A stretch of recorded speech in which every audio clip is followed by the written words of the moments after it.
Hello everyone, आज की इस वीडियो में हम HPTET-JBT/DLED के जून 2021 के पेपर में आए हुए हिंदी पार्ट को डिस्कस करेंगे। 61 भाषा डैश डैश होती है, तो भाषा होती है जी परिवर्तनशील। ठीक है। नेक्स्ट है 62 ग्रियर्सन के अनुसार भारत में डैश डैश बोलियां बोली जाती हैं। करेक्ट आंसर रहेगा सी 554। 63 व्यंजन वर्णों की कुल संख्या है, तो व्यंजन वर्णों की कुल संख्या होती है 33। मैं सारे ऑप्शन इसलिए नहीं पढ़ती हूँ क्योंकि ये सीधे डायरेक्ट से क्वेश्चन होते हैं और फिर जो मैं बोल देती हूँ वो आपके माइंड में रह जाता है, तो इससे अच्छा वही बोला जाए जो उसका सही आंसर है, ताकि वो आपके माइंड में फिर सेट हो जाए। और यहाँ से क्वेश्चन मैक्सिमम टाइम रिपीट होते हैं, और मैं जिस क्वेश्चन से मेरे को लगता है कि थोड़ा एक्स्ट्रा बता देना चाहिए वहाँ पे एक्स्ट्रा भी बताती हूँ, ताकि आपको आगे वाले एग्जाम्स में जिस उन प्रकार के क्वेश्चन अगर पेपरों में आए तो आपको हेल्प मिल जाए। नेक्स्ट है शुद्ध शब्द का चयन कीजिए, तो शुद्ध शब्द जो है वो है यहाँ पे सन्यासी। इसको जरूर आपने ध्यान में रखना है क्योंकि ये टैट में नहीं परंतु बहुत से कॉम्पिटिटिव एग्जाम्स में पूछा जाने वाला क्वेश्चन है। नेक्स्ट है शुद्ध शब्द का चयन कीजिए। फिर से शुद्ध शब्द है। शुद्ध शब्द बचपन से ही हम हिंदी में लिखते आते हैं, तो वैसे ही हमें आइडिया होता है कि इसमें से कौन सा शुद्ध है। करेक्ट आंसर रहेगा डी साहित्यिक।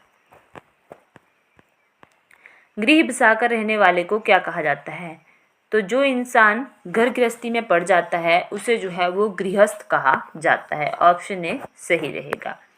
नेक्स्ट है उसका अंबर फट गया में अंबर क्या है, तो आपको पता है कि अंबर जो है वो कपड़ा का पर्यायवाची है, मतलब ये इसके पर्यायवाची शब्द हैं, तो करेक्ट आंसर रहेगा बी कपड़ा। या फिर यहाँ से भी आइडिया लग जाता है कि उसका अंबर फट गया, मतलब फट गया तो कोई ऐसी ही चीज़ होगी, जैसे कोई कपड़ा हो गया तो आकाश थोड़ी फटता है, तो वैसे ही ऑप्शन में था कपड़ा या फिर दोनों या इनमें से कोई नहीं, तो सही आंसर रहेगा बी कपड़ा। 68 अ प्लस ई मिलके क्या बनाते हैं, तो मिलके बनाते हैं ए। ये आपके काम में आते हैं संधि विच्छेद में।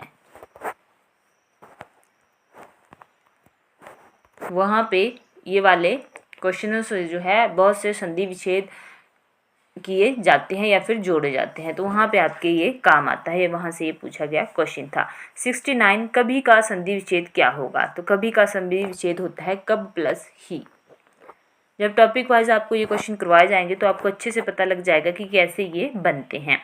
जिसका किस सर्वनाम का यौगिक रूप है, तो जिसका, तो ये बनता है जो से, जो जिसका, तो वहाँ से आपने इसको ध्यान में रखना है। बाकी कौन से सर्वनाम होते हैं, कैसे कैसे बनते हैं, वो मैं आपको टॉपिक वाइज जब करवाने लगूंगी तो हर एक चीज़ आपको अच्छे से मैं करवा दूंगी।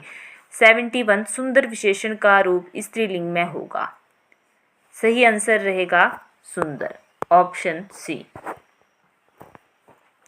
पवित्रता से विशेषण बनेगा, ऑप्शन सही रहेगा 72 पवित्र।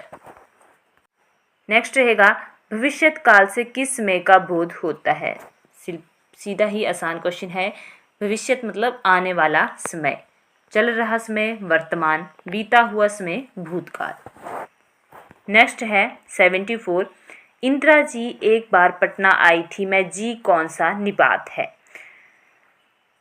तो देखिए जी हम किसी के साथ क्यों लगाते हैं, उसे आदर देने के लिए। ठीक है, तो इसका सही आंसर क्या रहेगा आदर बोधक, क्योंकि इसमें कोई सीमा नहीं है, ना ही किसी बल का प्रयोग किया गया है। ठीक है, तो इसका सही आंसर जो रहेगा वो रहेगा आदर बोधक। 75 अपढ़ का शाब्दिक अर्थ है जो पढ़ने योग्य ना हो, जो पढ़ा ना गया हो, जिसका पढ़ना मना हो, जो पढ़ा लिखा ना हो, तो इसके लिए सही आंसर है जो पढ़ा लिखा ना हो, ऑप्शन डी। नेक्स्ट रहेगा ओजस्वी का विलोमार्थी क्या होगा, तो ये भी मैक्सिमम टाइम पेपरों में पूछा जाने वाला क्वेश्चन है। करेक्ट आंसर रहेगा सी निस्तेज।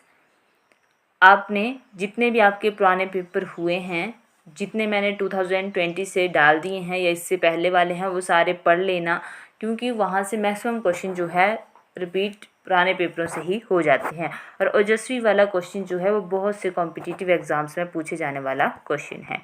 77 ताजमहल क्या ही सुंदर है, ये कैसा वाक्य है, तो ताजमहल क्या ही सुंदर है ये पूछा गया है कि किस प्रकार का वाक्य है, तो आपको पता है कि ये होगा विस्मयार्थक, ऑप्शन सी, क्योंकि ना इसमें कोई इच्छा है ना ही इसमें विधानार्थक है ये, तो करेक्ट आंसर रहेगा सी।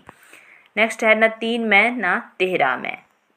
इसको तो हम अपनी आम बोलचाल में ही कई बार बोलते हैं कि ना वो व्यक्ति तीन में है ना तेहरा में, ठीक है। तो किसी काम का ना होना। तो आपने बहुत बार अपने बोलचाल में भी सुना होगा बहुत से व्यक्तियों के मुंह से कि ना तीन में ना तेहरा में, मतलब किसी काम का ना होना।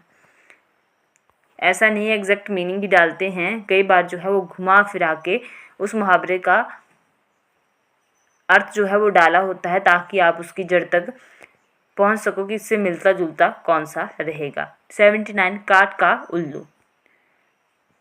तो ये होता है नीरा मूर्ख, ऑप्शन सी। नेक्स्ट है ब्रह्म राक्षस, ऑप्शन डी मुक्तिबोध। 81 महाभारत बोलने का मतलब है कि महाभारत के रचयिता कौन है, तो करेक्ट आंसर रहेगा सी वेद व्यास।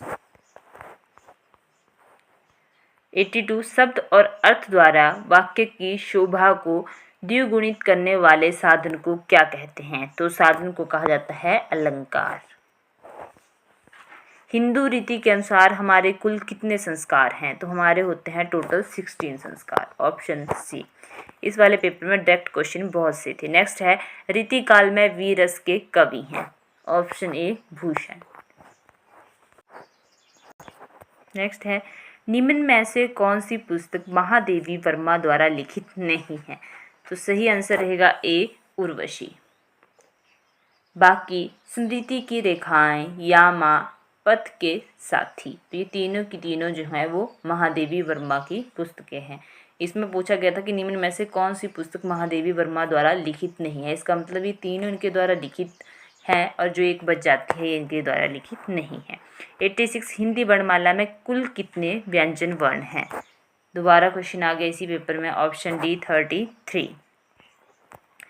नेक्स्ट 87 कृपया जाएं यह कैसा वाक्य है, करेक्ट आंसर रहेगा अनुरोधवाचक, क्योंकि इसमें ना कोई प्रश्न पूछा गया है ना ही इसमें कोई आज्ञा है, इसमें था अनुरोध कि कृपया जाएं।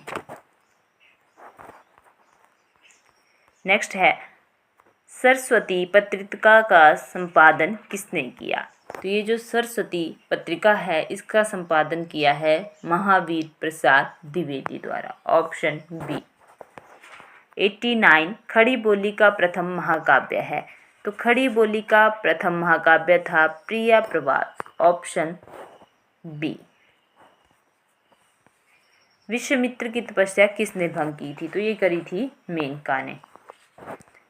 तो इस वाले पेपर में आज थोड़ा एक्स्ट्रा बताने को कुछ भी नहीं था, जो थोड़ा बहुत था वो मैंने आपको बता दिया, जहाँ पे होता है मैं बता देती हूँ। बाकी अगर आपको हिंदी के सारे टॉपिक की वीडियो चाहिए होगी तो आपने कमेंट करके बताना है। मैं संज्ञा से स्टार्ट करूँगी, अच्छे से सारा आपको विकर्ण करवा दूँगी, जितना आपको पेपर में आता है वहाँ तक जो है आपको सारा ही करवा दिया जाएगा, परंतु होगा तभी अगर आप टाइम के कमेंट करोगे, ताकि मैं फिर पेपर से पहले आपको यहाँ पे क्लासेस दे दूँ।